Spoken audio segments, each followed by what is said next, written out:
దేవుడు ఒక మనిషిని ఎప్పుడు దర్శిస్తాడు? కీర్తనలో ఒక చోట రాసి ఉంటది, అరుణోదయమున దేవుడు ఆ పట్టణమును దర్శించుచున్నాడు.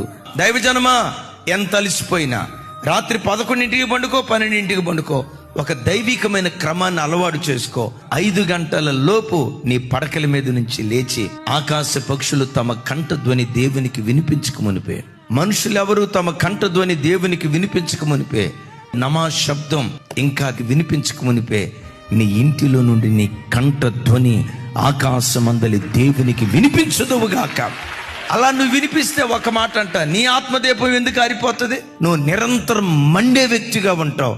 నీవు మండటం కాదు, నీ ఇంటి వారిని అందరినీ మండించే ఒక జ్యోతిగా దేవుని కొరకు నువ్వు నిలవబడతావు.